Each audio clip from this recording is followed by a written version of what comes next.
जय माताजी फ्रेंड्स। આજનો વિડીયો ખાસ બહુ મહત્ત્વનો છે, એટલે છેલ્લે સુધી જોજો અને જો તમને આ વિડીયો મજા આવે તો વધારે વધારે લોકો સુધી શેર કરજો। એક વાત હું કહી દઉં કે જે અહીંયા કને પ્રાઇવેટ ફાઇનાન્સનો જે ધંધો કરે છે જે લોકો, ઓકે, હવે પ્રાઇવેટ ફાઇનાન્સનો જે ધંધો કરે છે ને એ કોઈની પાસે પણ કાંઈ એવિડન્સ લીધા વગર, ઓકે, પહેલાં તો ઇલીગલી ધંધા હલાવે છે આ લોકો। 10% વ્યાજ, 15% વ્યાજ, 12% વ્યાજ, આવી રીતના વ્યાજે રૂપિયા દે છે। પછી વ્યાજે રૂપિયા દે છે તો એ એના સામે કાંઈ સિક્યુરિટી એ લોકો લેતા નથી, સમજ્યા? એમાં અમુક માથા ભારે માણસો છે, એના પાસે સમજી લ્યો કે પોતે હથિયાર રાખે છે કે અમારા કને આટલી પહોંચ છે કે અમે આને ઉપાડી લેશું કે આમ કરશું તેમ કરશું, એમ કરીને રૂપિયા કઢાવી લેશું। હવે અત્યારે છોરાઓને અમુક ફાઇનાન્સવાળા રૂપિયા દે 10% વ્યાજે। હવે એ છોરા જે કાંઈ સટ્ટાની લાલચે ચડી ગયા હોય તો ભલે ને ગેમની લાલચે ચડી ગયા હોય તો ભલે, એ શું કરે છે, એને ઘરેથી રૂપિયા તો મળે નહીં, એટલે એ રૂપિયા કેના કને લે? આવા પ્રાઇવેટ ફાઇનાન્સરો પાસેથી, બરાબર?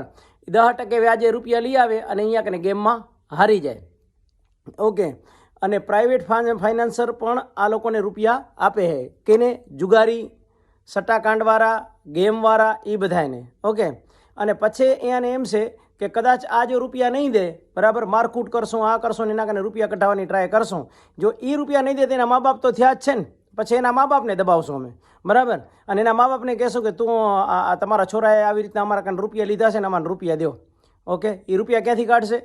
મા બાપ, બરાબર? અને પછી હવે એમાં થાય છે એવો કે છોરાઓ જે 2-5 લાખ રૂપિયા પ્રાઇવેટ ફાઇનાન્સરો પાસે લઈ આવ્યા હોય 10% વ્યાજે, એટલે 10% વ્યાજે તો વ્યાજ તો ન ભરાય, સવાલ નથી થતો, કારણ કે સટ્ટા મારી ગયા ક્યાં જ થાય, અને વળી પાછો એને રૂપિયા ચૂકવવાના, ઓકે। તો હવે એક બાજુથી મા બાપનો પ્રેશર કે તે તારે ક્યાં આવા ધંધા કરવાની જરૂર હતી, એક બાજુ પ્રાઇવેટ ફાઇનાન્સરોનો દબાણ, અને પછી આ છોરા પાસે કોઈ રસ્તો ન હોય એટલે એ શું કરે? સુસાઇડ કરે, ઓકે।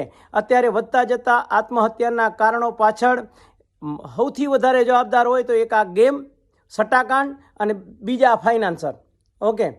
એટલે હું આ ફાઇનાન્સરોને પણ મારા યુટ્યુબના માધ્યમથી ખાસ કહેવા માગું છું કે તમે ફાઇનાન્સનો ધંધો ભલે કરો, તમને ઠીક લાગે એ કરો, બરાબર, પણ એના પાસે કાંઈ પણ વસ્તુ લખાવીને કે એના પાસે કોઈ પણ વસ્તુ લઈ અને તમે કરો તો તમારે કાંઈ વાંધો નથી, તો તમારા રૂપિયા આવી જશે, બરાબર? અને નકા તમારે રૂપિયા જળશે નહીં, તમે એને દબાણ કરશો, એ મરી જશે, સુસાઇડ નોટ લખશે, તમે ધંધે લાગી જશો, બરાબર? તમારે લેવાના છે 2 લાખ ને ચૂકવવાના થશે 20 લાખ, બરાબર?